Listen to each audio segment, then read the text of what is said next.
Welcome, everyone, to this episode of TNT Live, where we will do the last podcast to ever exist. No, we will be talking about censorship a lot. We'll get into some more Canadian news, and then we have the foreign and international news, Canada, India.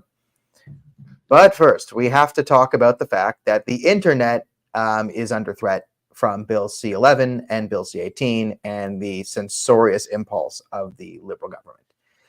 So we're going to be talking a lot about the history of it, the pathway down, and then what the new law or change to the law or implementation of the law is. And essentially what is going down now is they want the CRTC to regulate the podcast holders. And this will affect more than just podcasts.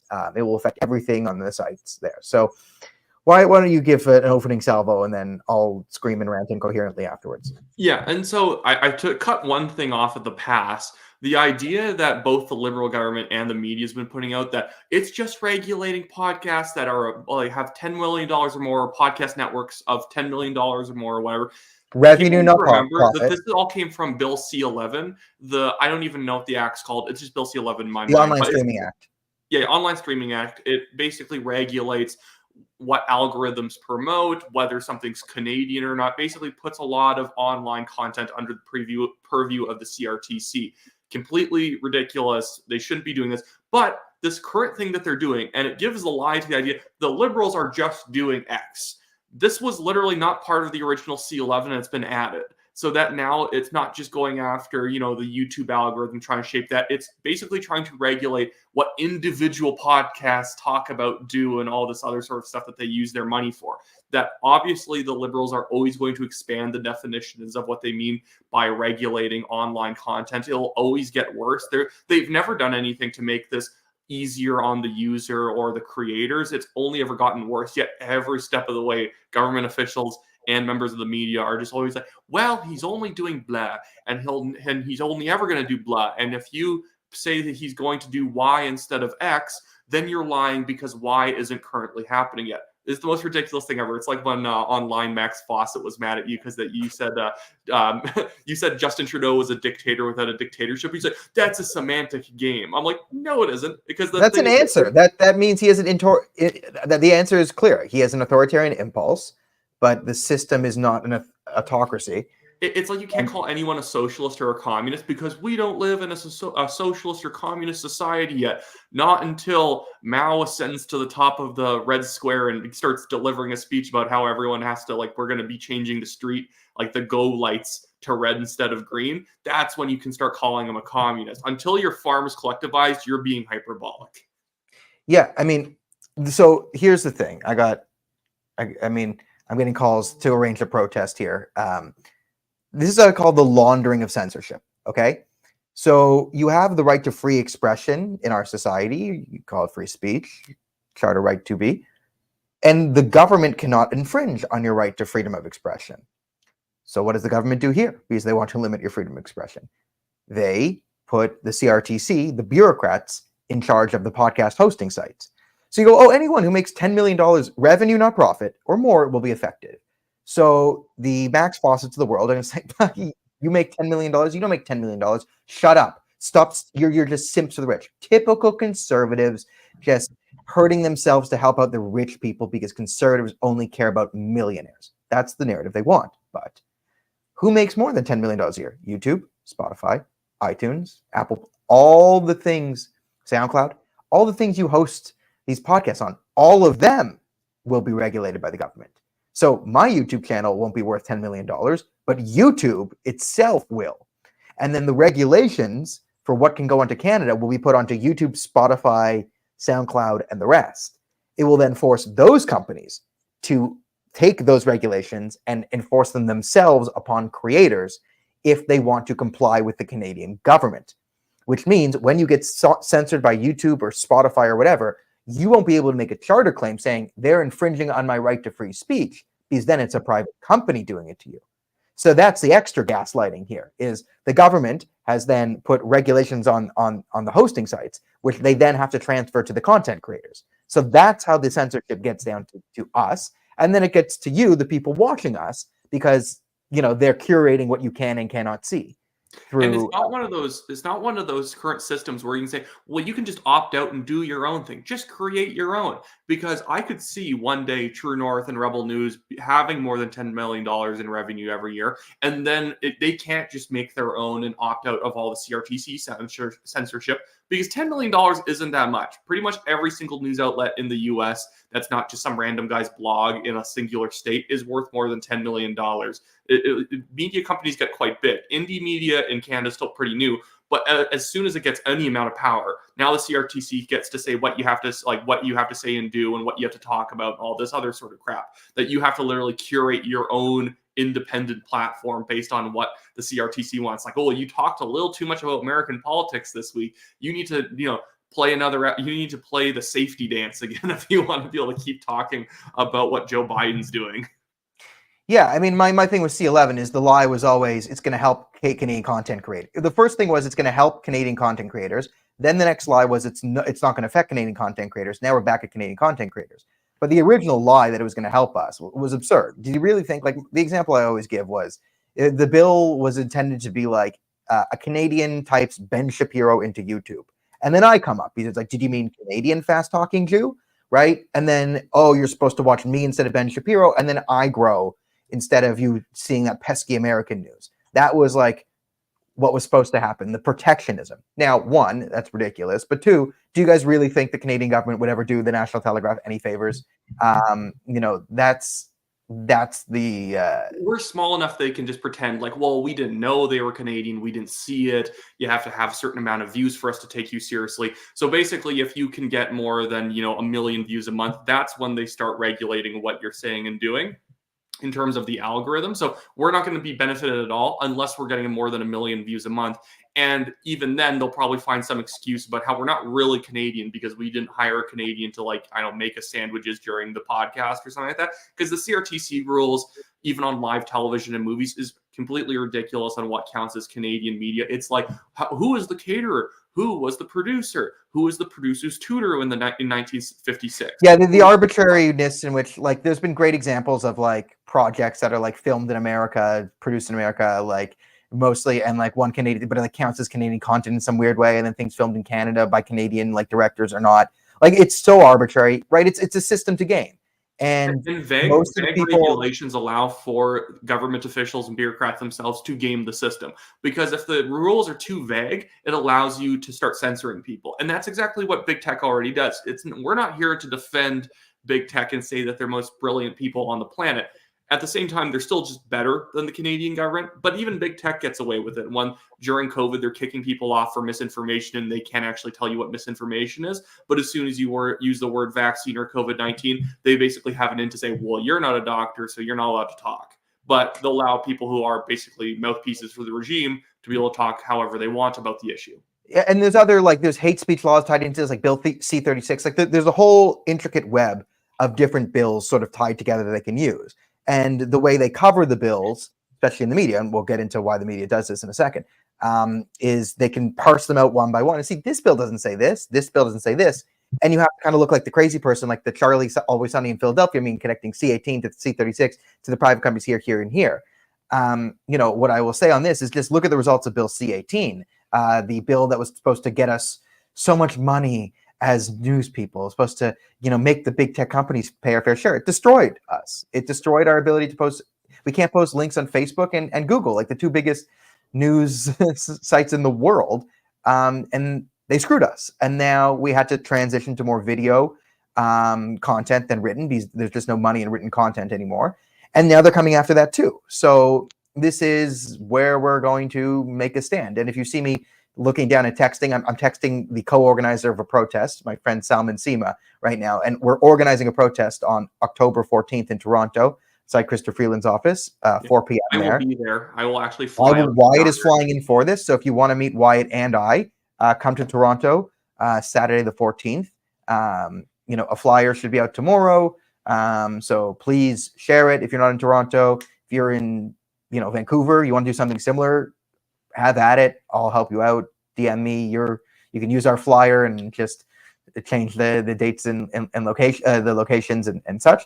That's all fine. But it's not a comfortable time to be doing what we're doing. And, we're lucky that we're having some success in a foreign market by absolute chance. But like if we didn't have that, like this weird sort of viral India moment for us, like we'd be scrambling. Like it would be nearly impossible to make a living. And here's been kind of the slow march of what the Liberals have been doing. I'd say since about 2016, that's when they've been kind of pushing for more regulations or more pressure on big tech to regulate things more. It would be the same thing as a lot of congressional Democrats were doing at the time, because Donald Trump winning the election, everything became, it's big tech's fault that bad information, not even misinformation or anything, information we do not like, information we would label bad, it's too available on social media, so we're going to pressure big tech companies into changing their algorithms. Cambridge Analytica. Oh no, Cambridge Analytica. They used targeted advertising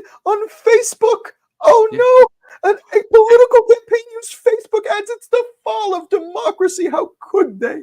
Yeah, the Trump campaign figured out something that the Obama campaign did. That's illegal. That's basically like, that's ideological fraud, because only Democrats are supposed to be allowed to be good at social media. But the Liberals and the Democrats had put a lot of pressure on social media to basically say, do not anti-regime type posts, anti-left-wing type posts, just bury those a little bit more. So like 2016 was like a big golden age when it came to just free use of the internet. If you were good at what you did on YouTube or any other platform, you could grow quickly. After that, it started to really slow down after 2017. And when we started TNT in late 2019, early 2020, that was probably one of the worst times to actually start a news company. It was one of the best times too, because we would have gone stir crazy in lockdowns and it would give you something to do. But the timing in 2019 was not great, but post-COVID, like COVID made we more news. even remember in the summer of 2020, it was actually still pretty good. So if you could get onto certain groups like the Wexit group on Facebook, you could share an article, you could get 10,000 views on an article, because it was really easy to connect with people who are looking for content like yours. At midway through 2020, it was impossible to reach anybody. We would see our viewership go per month, legitimately would go from 250,000 views of articles per month down to like 20,000 or like 30,000, because people weren't allowed to discover you. And that was before the government got involved. It's gotten a little bit better here and there, because I think big tech caught a few lawsuits where they were like blatantly shown to be favoring one type of one person over another in the exact same situation. But now the Liberals, first they tried to restrict it so that if you're getting into this space, you need a lot of money to be able to promote yourself, buy ads, and be able to grow a base of people to market to. Now they're basically trying to make it that even if you have $10 million, they can stop you from growing, because they can just say, this person has $10 million. Well, you better show the safety dance and the log riders waltz or something like 15 times every single stream, because everything must be more Canadian in the Liberals' definition of the term. Also, you're not Canadian enough, so you won't be found on YouTube unless people type in the exact name of your show on YouTube, filter for channels, and scroll down for like 10 miles. Yeah, I mean, I remember back when I started getting political, like late 2016, early 2016.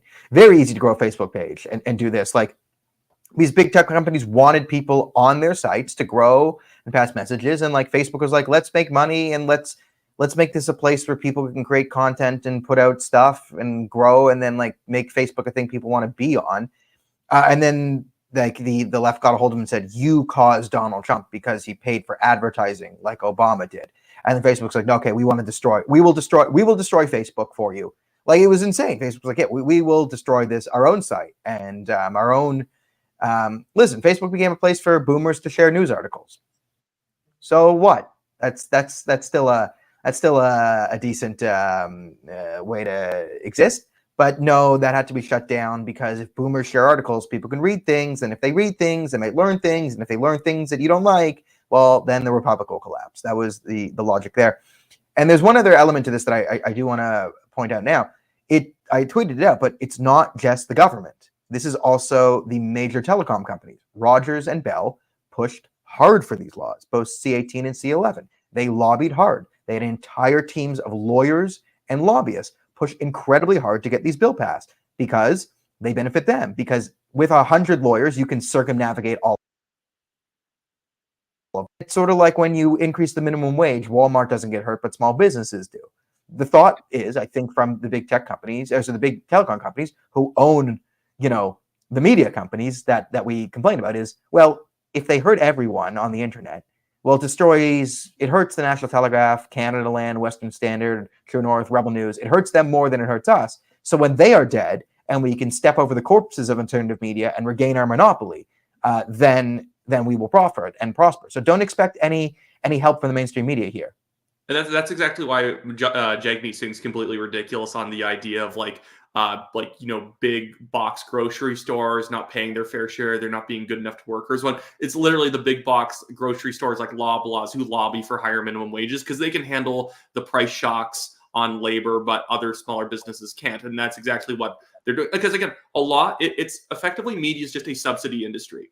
The CBC does not actually care about the $300 million they generate in ad revenue every year. They could care less. That's not their main business. Obviously, they're going to be able to generate some ad revenue when they have $1.2 billion of taxpayer money propping them up every single year. But the thing is that they care way more about the subsidy money than they care about the potential ad revenue money. So if everyone's reach gets cut by 40%, although they're also relying on the fact that government's probably going to knock them up in the algorithms through all these changes, even if it was hurting everybody, they still benefit from the fact that things like Bill C-18 literally came with $300 million extra for big tech, or not big tech, but the big media platforms in that bill. They just got a $300 million pay, injection of money. It was completely ridiculous.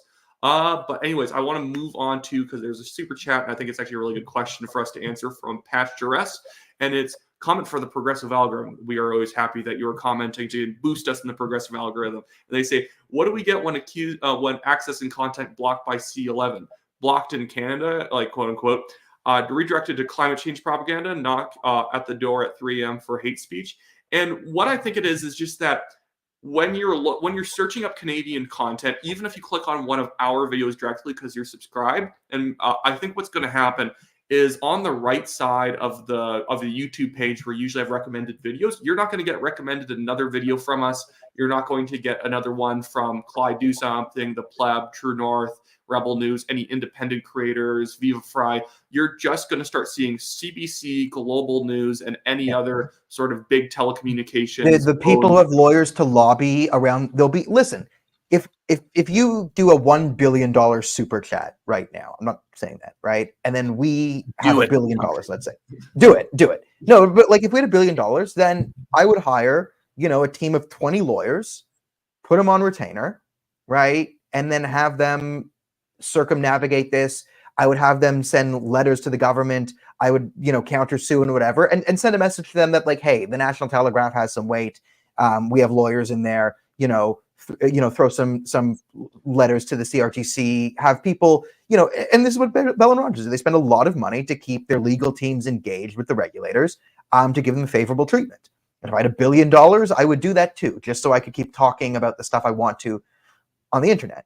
But, smaller companies will never have the reason. Like, I'm okay with the fact that I probably, most likely, 99.999% chance, will never have the ability to hire an entire team of lawyers on retainer to just liaise with government and do whatever I want. Like that's like millions and millions and like tens of millions of dollars a year just to do that. But it's worth it for Bell and Rogers, who can use the $10 million they pay in legal fees a year to lobby the government to have them be favored at the tune of billions of dollars a year. And it will always be done from like a seemingly pro-taxpayers point of view. Like, well, we want there to be mountains of paperwork to actually show that you're real Canadian content, because we don't want people faking their way into the algorithm and getting promoted. A bunch of scary Americans potentially getting in on this whole Canadian content thing. So I do not doubt that if C11 passes, we're just going to see like there's 40-page documents you have to go through in order to prove you're sufficiently Canadian so that you don't get completely nuked on the algorithm. And a lot of us are either going to be incentivized to do that, or we'll have to find completely alternative ways of promoting ourselves, or you just have to pay more money in ads in order to get to subscribers. That's basically what it's going to be. And again, just to go back to it, this is what drives me up a wall about the very legacy media-esque, because not all of them are in the legacy media. Some of them, like Max Fawcett, have their own news outlets that are funded by renewable companies and whatnot. But they always make the excuse that, well, the government's not telling you that you're not going to be promoted on the algorithm. You're fear mongering. It's just to protect Canadian content, blah, blah, blah.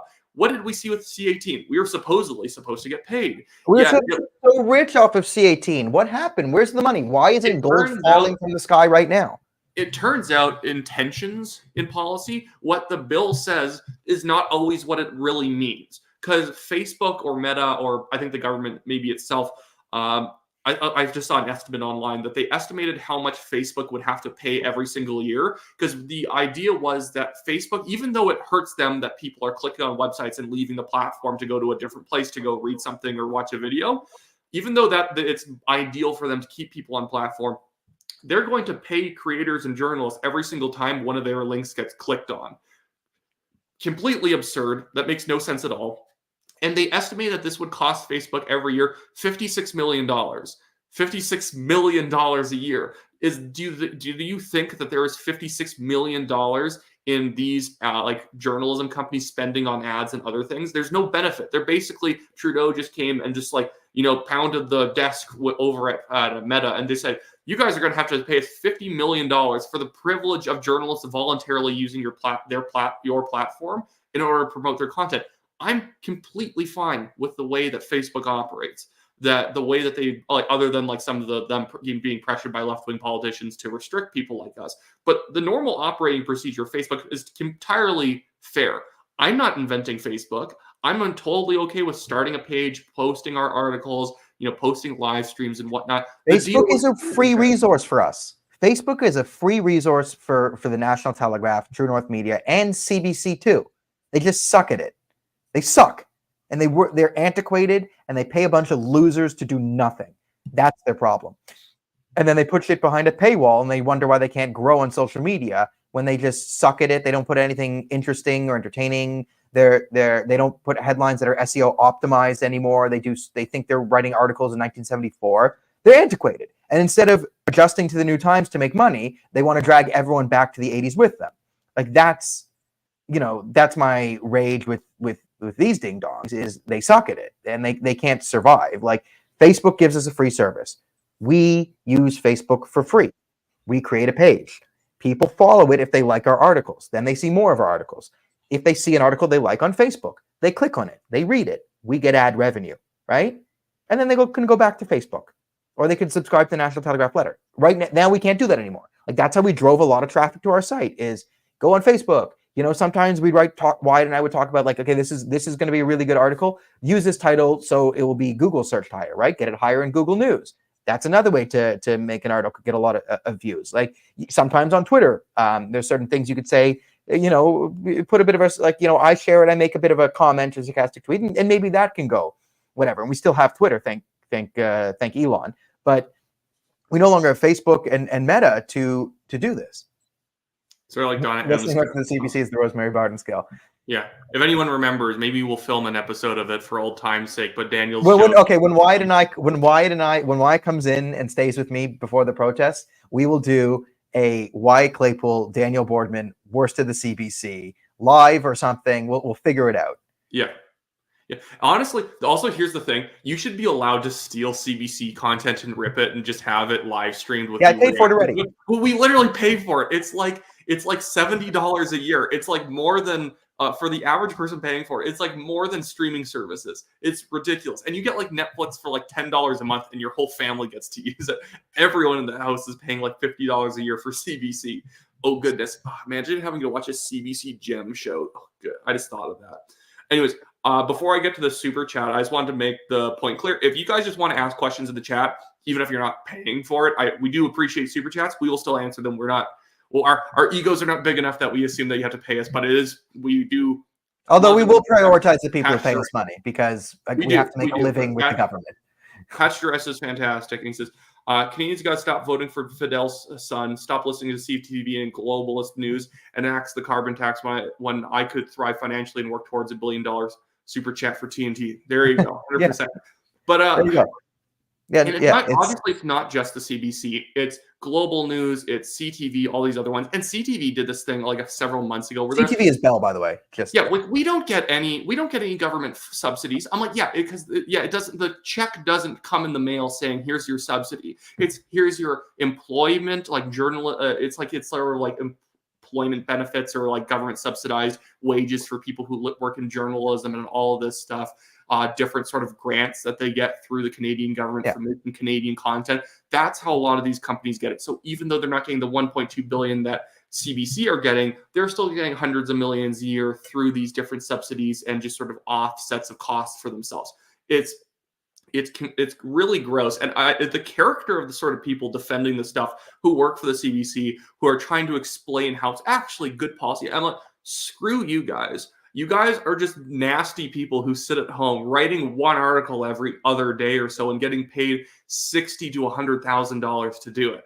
Shut up. Like the thing is that we literally do this borderline for free. It's a net cost for us to do this. And that's effectively what the Liberals are trying to turn the media space into. Unless you're just hyper passionate like we are and you would cover news if you had to pay a fee to do it, it's just going to block everyone else out who has the passion but can't afford to do it or really doesn't like the fact that they just aren't able to generate a partial income off of it. That's where the Liberals are trying to target. We both have to do other things just to keep the National Telegraph afloat. And, the hope is one day, we can, like, share, subscribe, blah, blah, blah, blah, blah. But yeah, you're right. Like, unless you have, like, you have to know you're grinding it out for you have to get like some sort of angel investor type thing, or the government, or like, but it's hard to remain independent. The angel investor, your company costs so much, or you have so much revenue, the CRTC gets to start telling you what to do, and that's where the whole point is. Every avenue that you take, starting a media company and trying to inform Canadians, comes with extra paperwork, extra regulations, extra interactions with bureaucracy. And I think the other motivation of this is also to make people who are wanting to maybe get into journalism one day, they're in high school, maybe they're even taking a journalism degree at university, that they almost subconsciously start to shape their views around what is actually lucrative in Canadian media, what will get them subsidies. So are they really going to say those things that might get them, blackballed from working at the CBC because they really need the money and they really need that stable CBC job if they actually want to pursue their passion in reporting on the news? Maybe it's not the type of news they want to report on because it's censored, but that's kind of just how it ended up. Yeah, I think that there's another element to it. I think that's right. There's another, I think, scare tactic here. I think there's a lot of podcasts that kind of dabble in a lot of things. There's one podcast right now, my friend Ben Bankus was on. It's called Real Toronto News. I follow them on Instagram or whatever and see. And it's interesting because I'm not cool. And the most of what Real Toronto News does is they'll interview rappers, or they'll interview like female rappers who like say ridiculously slutty things and then go viral for being ridiculous. And that's the majority of it. But also, they sometimes cover the news. They sometimes actually will tweet out, this is happening, and then they'll bring on people like Ben Bankus or other interesting people. And I think the point of the law is also to scare those people and say, all right, you want to do a podcast talking to rappers and bimbos, culture stuff? That's fine.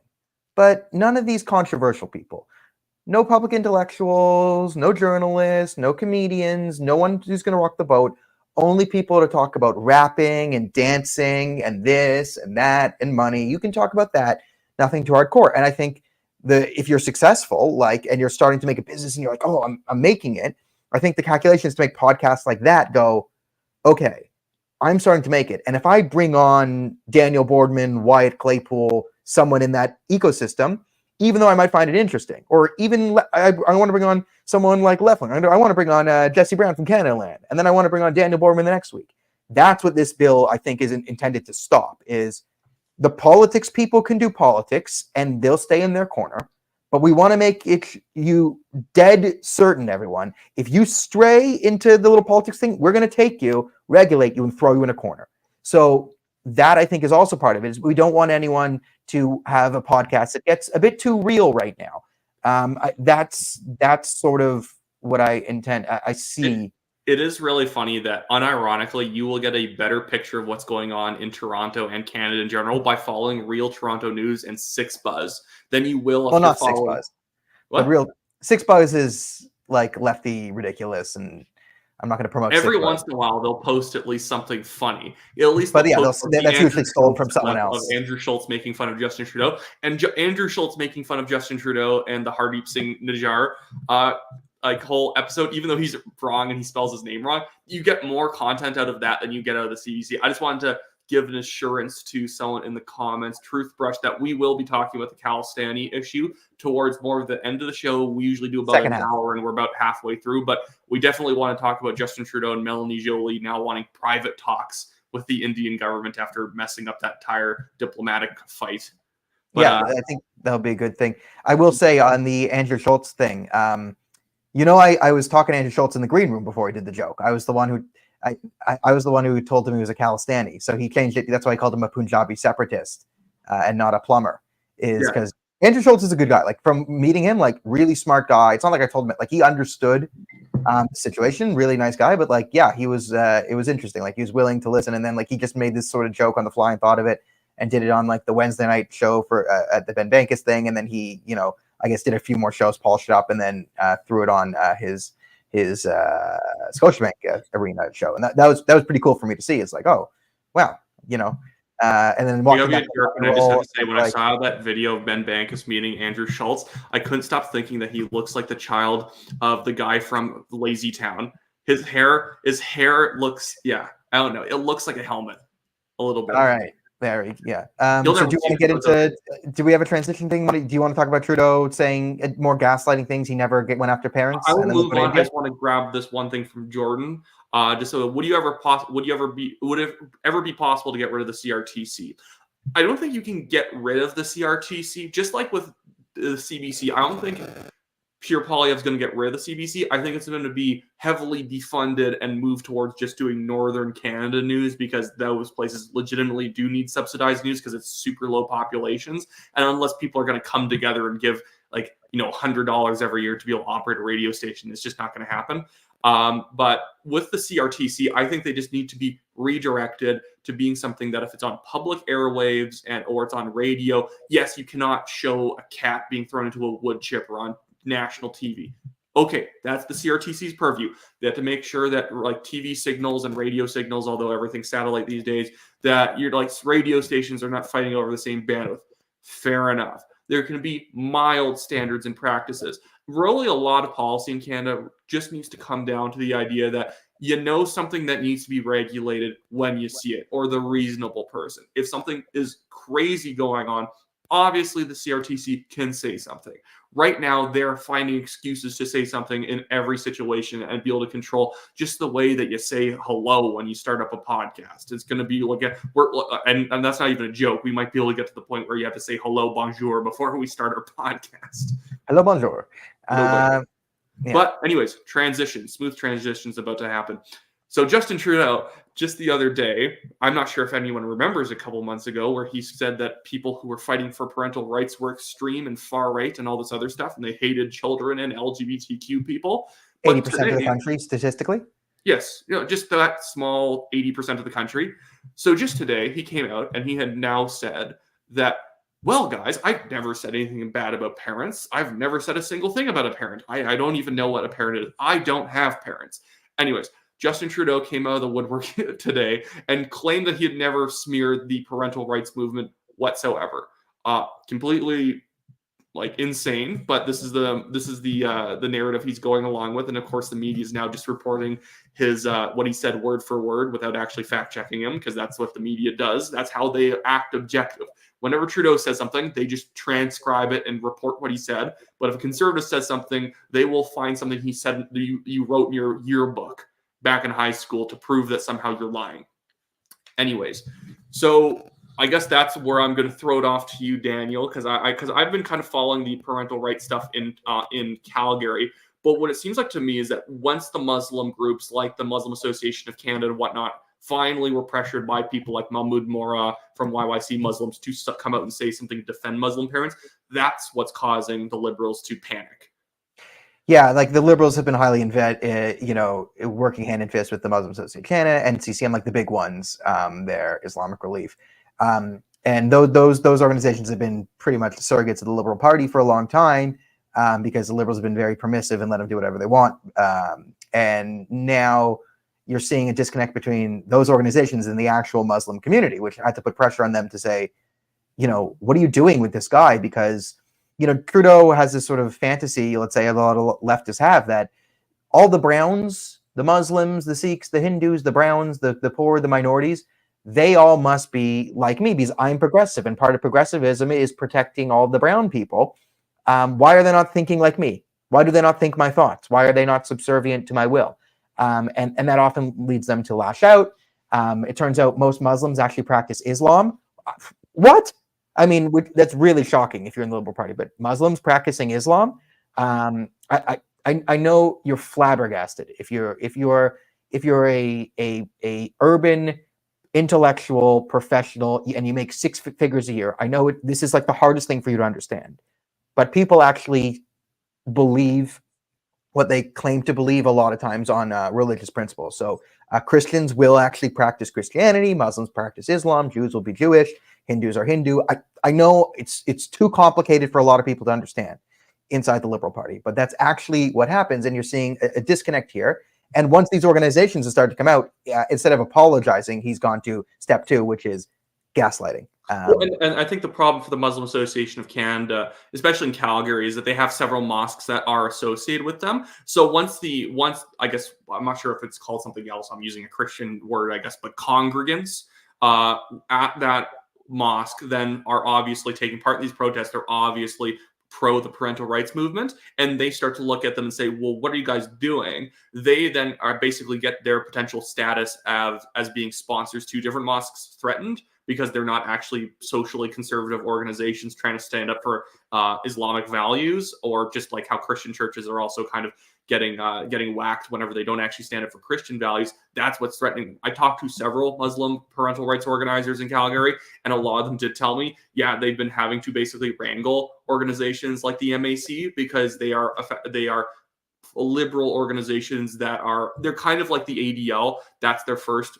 action, is to try and find people on the right who are somehow can be labeled Islamophobic in order to basically, it doesn't really matter. But the whole point is that has been their obsessive focus for so long that as soon as the Muslim community actually needed to speak out about liberal excess, they were completely unequipped and they didn't know what to do. So they just sat in the corner and hoped that no one would notice them. And then they actually did get noticed.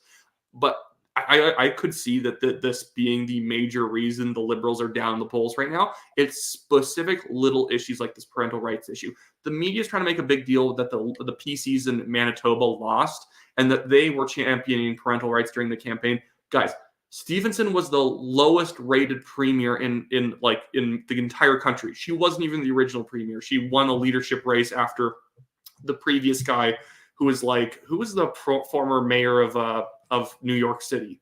He reminded me of that guy. Giuliani? No. Garcia, Bill de Blasio? Bill de Blasio. He was like Manitoba Bill de Blasio. You remember that cringy New York fries, like that weird, like... Yeah. Get your vaccine. I hate that. That makes me viscerally angry every time I see it. It has nothing to do with lockdowns or mandates or vaccines. It was just so cringy, and that's the worst sin you can commit, is being cringe.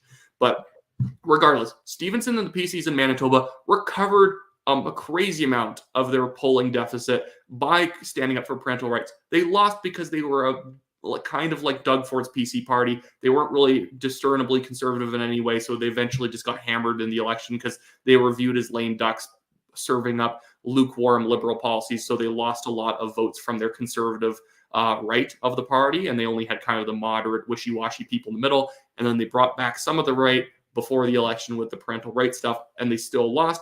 That's not a statement against the parental rights movement. Justin Trudeau is losing a crazy amount of ethnic voters, because it turns out ethnic voters, because they haven't lived in Canada long enough to have their kids go to, university for a few generations, they're not insane. So they actually care about their kids. And so that when the Liberals started opening up against the parental rights movement, those people were the ones who knee-jerked the most. And their participation in these rallies, I've only noticed it grow since the Liberals have been attacking them as like far-right pawns.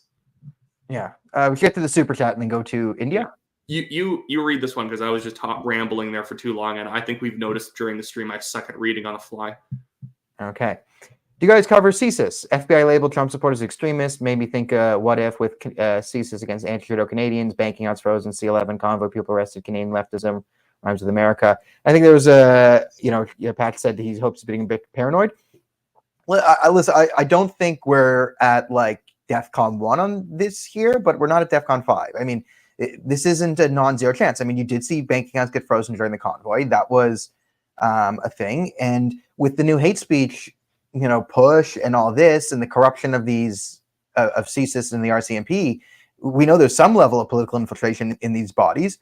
It's not out of the realm of possibility that the Canadian security apparatuses get politicized and are used as a mechanism to crush internal dissent. And I don't think that's an unreasonable concern. Now, I don't think we're there tomorrow. So when Max Fawcett cuts this clip and edits this part out, where I say I don't think we're there tomorrow, but I think we're on a pathway that leads to more authoritarianism and this sort of permissiveness of authoritarianism, if it's the red team or the blue team, whatever team I'm on. I think that is a really damaging thing. And you did see in America, post-2016, there were people within the intelligence agencies that decided to become heroes of the movement instead of FBI agents. And, you had, I think this patch is referring to the parental rights movement in the US last year, like Asar Nomani and her people being labeled domestic terrorists for going in to cover or protest the gender ideology stuff. Yeah, and I think that in Canada, we've had different institutions affected at a different rate than the US. So I think our court system in Canada has been much more gravely affected than the court system has in the US. Whereas I think our intelligence and our police have been less directly affected. Like you'll find some of the best police services in the US that they will just refuse to comply with state or federal laws, that they're unconstitutional. They have sheriffs with backbones. But you also get like San Francisco PD, in which the officers themselves are good, but they just don't let them enforce the law at all. You have and whatnot. But so it's more like the FBI and kind of CIA that's been heavily politicized in the US. CSIS not as much, but in Canada you have it so that it's just considered natural that every single judge serving on federal courts are deeply left wing, so that they're trying to like strike down and put injunctions against Scott Moe's parental rights bill in Saskatchewan. And like honestly, the notwithstanding clause is stupid. At the same time, it's good that it's around for the functionality of being able to have Scott Moe just say, nah, we're just going to ignore the court and actually stand up for parental rights. Because the problem is the notwithstanding clause is bad if the court is functioning properly. The court in Canada is not functioning properly. You can't get a criminal who stabbed people to death in the past held in jail because the onus is always on the prosecution to do hundreds of hours of work to like a combined hundreds of hours of work in their office to be able to advocate that a repeat offender is held in custody. That is like an almost never going to happen in Canada. Someone's held in custody who is a multiple time offender. At the same time, CSIS is an organization that has to frequently leak on Justin Trudeau because he will not release the actual good work that they're doing. So it's more so that the Liberal government and sort of political apparatus is at war with CSIS trying to do their jobs. And then the court system in Canada tends to be worse than the US, where they actually have people who are, constitutional originalists. It's a little different in Canada what that would look like, but you don't have people who are in any way you could describe as conservative judges in Canada. Yeah, and I would agree with that. All right, let's move on to the Canada and India. Yeah, where we are just absolutely killing it. What a brilliant geopolitical war we started. Yeah, how could we possibly lose this to a country of 1.5 billion people with a burgeoning economy when we have no leverage in the international community? Oh, goody. We literally stepped on every single rake we could think of. Accusing them of something, flip-flopping on what or how good the evidence was. Is it credible accusations, credible evidence? We invited a Nazi to Parliament and gave him a standing ovation. Literally, Najar's own Gurdwara put on a memorial for him yesterday. Again, that literally that admitted he was the leader of the Tiger Force. Yeah, listen, his own supporters, listen, the Indian government claims he's a terrorist, and the Canadian government claims that he's a religious scholar and plumber. Now, the claim that the Indian government made was he was the leader of the Khalistan Tiger Force, which is a listed terrorist organization in India. It's a militant faction of the Khalistani movement that's roots are in from the Babar Khalsa, which was the terrorist organization that blew up the Air India plane. Now, it's very important to know in Canada, no consequences from the Air India bombing happened to the terrorists. The terrorists who blew up that airplane, all of them got off scot-free. Now, the ringleader, Parmar, sorry, I keep messing up his name. The ringleader was Tawinder Parmar. He was killed in India. So India killed the Osama bin Laden of Canada, not even Canada. So we've had a very permissive attitude towards Khalistani extremism forever. So one of the offshoots of the group that blew up the Air India bombing created the Khalistan Tiger Force, which openly advocates for violence and violent separatism in India. So India, of course, labels that a terrorist organization because they're a functioning state. And if you try and balkanize that state through means of violence, that's one of the classical examples of secessionist terrorism to them. So that was the claim. And we were like, no, he's a plumber. He was, a human rights activist. Yes, he's on video supporting suicide bombings, but that's just a human right. And India was like, okay, no, he's a terrorist. But we're seeing right now his own supporters, his own Gurdwara, is putting up pictures of him saying he's part of the Khalistan Tiger Force. And you see the logo with two swords, and in the center, a big lion. These Khalistan so stupid. Yeah, Terry Molesky pointed out that the Tiger Force's official logo has a lion in the middle because they're not zoologists exactly. Yes, but so that's the Khalistan Tiger Force. We don't even have to imagine what it would be like for Canada, because we had the FLQ at one point. We had a violent Quebec separatist organization that blew up buildings and killed politicians.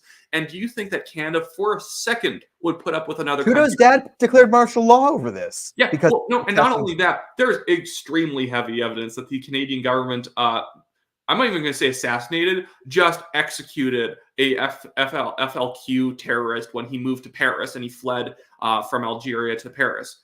I don't care. He was literally planning on blowing up more buildings and killing people. I don't give a crap.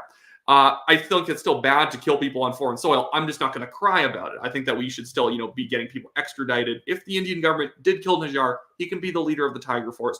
I'm not going to cry about it. At the same time, there should be consequences for, carrying out extrajudicial killings on our soil. But the Liberal government's narrative that he's a Canadian citizen, he's a plumber, he's the nicest man you've ever met, was completely busted by his own supporters because they don't have the self-awareness to realize that all the things they're praising him for are insane. Because in Canada, we've let them get away with it so much that they just think that it's completely normal to say that he's the leader of the Tiger Force that, takes credit for killing people and blowing things up.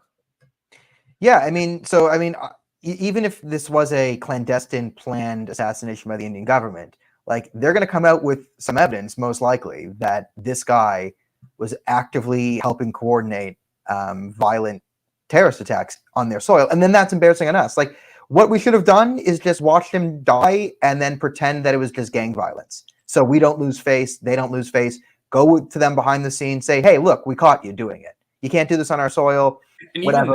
Even then, we're going to leverage that into a trade deal. Okay. Leverage it into a trade deal and say, okay, fine. You want to get rid of the Khalistani Tiger Force? We'll do something here, but you got to give us X. You got to give us Y.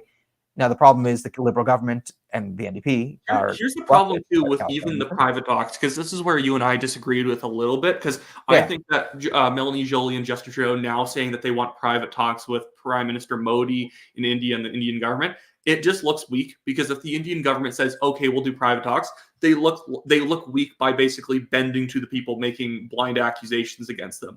Even then, even if this whole situation started with private talks, even though I agree it should start with private talks, when we heard the story that Justin Trudeau's government told that they mentioned the potential assassination to Modi, and then he basically didn't deny it or blew them off or whatever, what is Modi supposed to do?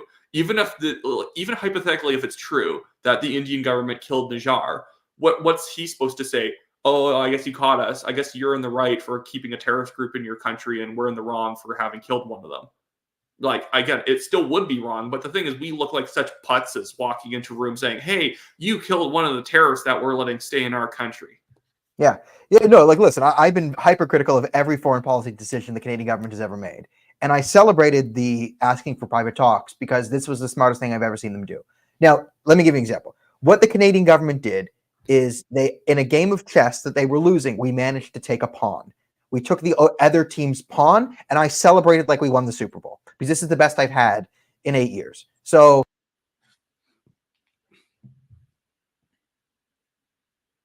already look ridiculous. We're in a terrible position. We do look weak and ridiculous, but by looking weak and ridiculous and coming to the table, we institute a situation where, okay, if the Indian government wants to look strong domestically and say no, no, no, and roll over because there's an election coming and this is united the country behind Modi. Like, if you think this is going to hurt Modi domestically for whacking a terrorist on foreign soil, you don't understand people, right? If there's an anti-Canadian terrorist, and if Justin Trudeau took out a terrorist planning an attack on Toronto somewhere like in Somalia, good for him, right? It would improve my opinion of him.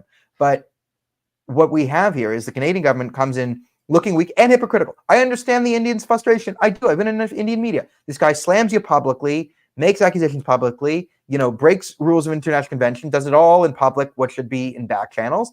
And then when he gets whacked and he's losing, he comes and asks for private talks. But I said it was a clever move. Now, the Canadian government's going to bungle this. Okay, we've bought ourselves 24, maybe 48 hours max. But what it does is we come in a position of weakness. So if the Indian government wants to remain domestically strong and say, haha, screw you, Canada, well, then they look bad to the international community. And you might say, well, it doesn't matter, the international community say, we're India, we're strong enough. And you go, yeah, but it kind of still does, because you have to be a member of the international community. And I don't just mean, the whites and the Europeans. I mean South America, Africa, Asia as well. Like, you have to be seen as a reasonable actor. Geopolitics is a complicated game, and winning is important. But it's also important how you win, right? The Saudis won with pure belligerence on the Jamal Khashoggi thing. And it hasn't really hurt them economically, but there is going to be some blowback to the way they did that. Even though I've never been a Khashoggi guy, there's going to be blowback here. So India's put in a position where they have to, and I think they did the right thing by kind of cooling things because you got to reward good behavior. This is like the tit for tat thing on international politics, right? Trudeau attacks you, you attack him back. He attacks you, you attack him back, right? Here's maybe where I'll explain where I disagree. And I just say, taking a step back and not rewarding that with another step back, it makes you, again, look unreasonable, because you have to be able, when you deal with other countries, you don't want the next country you deal with to be like, oh no, India's after us, they're going to roll us completely, we better stand our ground completely, right? Because, I quoted Sun Tzu, like I'll misquote here, I'll paraphrase, but it's like, always leave the enemy a golden bridge over which to retreat. Because if countries you get in a tiff with, next year, if they go, okay, India's going to go full out no matter what we do, we have to stand our ground to the fullest and to do it, right? If you want to leverage the next person into a peaceful surrender, let's say, they have to know that, okay, if I take a step back, India will reward that.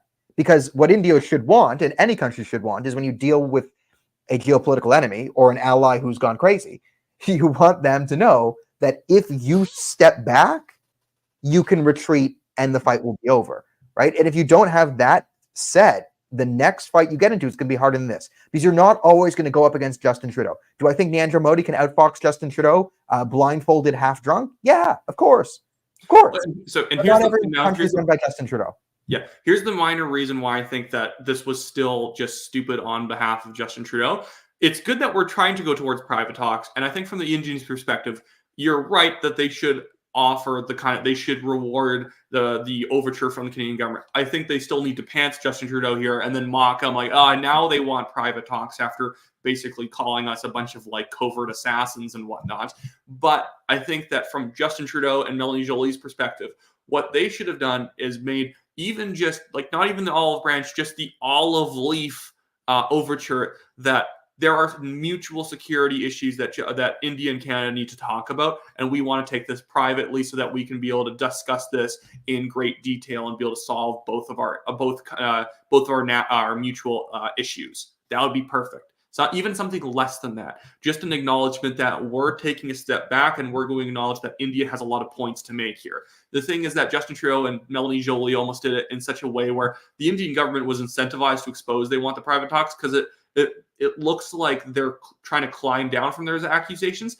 At the same time, they're still kind of belittling India with this idea that, okay, after we slandered you, can we please go behind the scenes and have adult talk now? It's like that's where India is going to try and mock them listen, for trying to I do understand the gaslighting, I understand the inconsistency, but also in this game, I'm just making the 500-foot view, bird's eye view point that the next move will be viewed by a lot of people without the context of the previous moves in public a lot. And you kind of, though, I think for the Indian government, people will have a longer term memory for what happened, so they do have to play to the base that wants to see Justin Trudeau get whacked a little bit here. Yeah, but and listen, I think the Indian government could find a clever way to do this, right? You can agree to talks, so you look reasonable.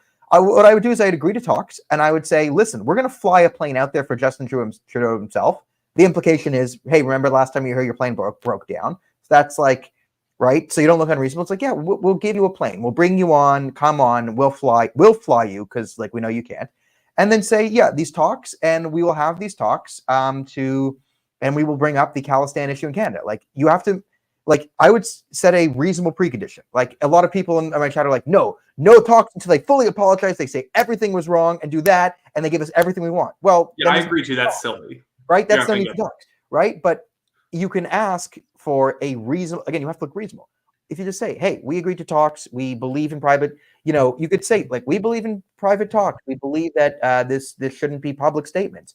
Thank you for the Canadian government for realizing this, right? Slam them again and say, we will have the private talks as long as the Prime Minister agrees that we will that there will be significant conversation about the Khalistani issue in Canada. Like, get Justin Trudeau to say Khalistani extremism out loud and then agree to talks. Yeah. And if you listen, if he can't even acknowledge that there's an issue of Khalistani extremism, then there's no need to talk, right? So then it's back in Justin Trudeau's court, where Justin Trudeau will have to say, like, either he'll have to say, okay, I'm going to acquiesce to this incredibly simple, reasonable demand and acknowledge Khalistani extremism, or I look ridiculous. And the play there is, right, if Justin Trudeau wants to seem like the reasonable one to the international community, he has to accept. You've now reversed the situation, right? And domestically, the big momentum behind Justin Trudeau domestically is the fact that the mainstream media has not shown any of the Khalistani extremism, the threats and violence against Hindus, suicide bombings, and the like. So we're ignoring the Khalistan part as hard as we can. If you make Justin Trudeau say Khalistani extremism out loud, that will then penetrate the Canadian media and undermine our domestic propaganda network. So, like, there are ways to win here and counterplay. I simply was just making the point that for the first time since 2015, Canada did something. Sure. I do believe we agree like 98% on how everything's being done. It's like micro little things about 94%. Yeah, I think I want to go to a question from Truthbrush because I think he had an interesting one for you. He said, "Is there going to be is this going to end the NDP party? In your opinion, this whole scandal?" It will hurt them, but it can never end them. Remember, the NDP is a third party, so they're silly socialists. So as long as there's a supply of silly socialist teenagers and silly socialist adults and people, like, listen, if you support the NDP, you'd understand math and reason anyway. So you're thinking, like, would a reasonable person see all these unreasonable things happening and then stop supporting the NDP? Maybe some would. But again, the NDP's, they're the socialist party. So there's always going to be a lunatic socialist party. And it kind of balances out because we're first past the post system. It bleeds off the liberals and actually gives us a better thing. I actually do think he deeply hurt himself with this because Jagmeet Singh trying to one up Justin Trudeau on his headhunting of the Indian government. I think he almost resurrected all the old clips of him denying that Talwinder Parmar blew up the Air India flight and was the mastermind, and that he's obviously very soft on, if not very friendly to, the Khalistani movement. I think he freaked out a lot of the kind of labor base and more moderate non-Sikh voters in the party. Again, the vast majority of Sikhs are not Khalistanis, but Sikhs are also kind of used to bumping into Khalistanis every once in a while, where it probably doesn't bother them as much these days, just because they're like, oh, it's another one of those people. It's like if I bump into some crazy charismatic or whatever who's like rolling on the floor and pretending they can speak in tongues or something like that. And so, like, it doesn't freak me out too much. But I think the reason that he hurt himself was that Justin Trudeau already proved that he is soft on Khalistanis. So he's probably going to be getting a lot more Khalistanis to donate and help the Liberals because they're the best bet for the Khalistanis to keep their power in government. There's a lot of Khalistanis in Justin Trudeau's caucus and even cabinet. So they're the best bet for the Khalistanis. But then Singh just looks like the also-ran, who then went too far and probably freaked out the moderates who didn't know what Khalistan was in the first place. Yeah, and I think there might be a silver lining here. It might be that if the Khalistanis go so hard in the Liberals and the NDP because they're like such ideologues, it could put a bulwark between them and the Conservative Party, which would be good because we know that they've tried to get into all the parties, right? That's what they do. That if the Conservative Party smartens up and kind of realizes that, hey, we'll never get the Khalistani support because the Liberals and the NDP will always just be crazier than us. Maybe we can win over the Hindu community and the majority of the Sikh community by opposing the Khalistani movement. There are more votes. Listen, there's probably more money right now in embracing Khalistan. There's probably more money in it. Yeah, but it's not because the Sikh community will give you, and to be clear, it's not because the Sikh community will give you money if you're pro-Khalistan. It's because 1% of Sikhs who are Khalistanis will give you maxed out donations. It's because they'll give you a lot, not because the Sikh community will give you money. If anything, supporting Khalistan will make most of the Sikh community not want to give you a dime. But yeah, you can fundraise off of them quite effectively because they have a network for doing so.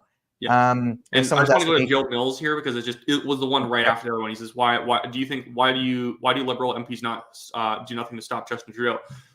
This is actually interesting because a Liberal MP just the other day voted alongside the Conservatives, Poilievre's bill to get rid of the carbon tax. Obviously, it's a show vote. They know it's not going to go through, but it's a show vote to demonstrate, to basically show the Liberals are going to vote against it.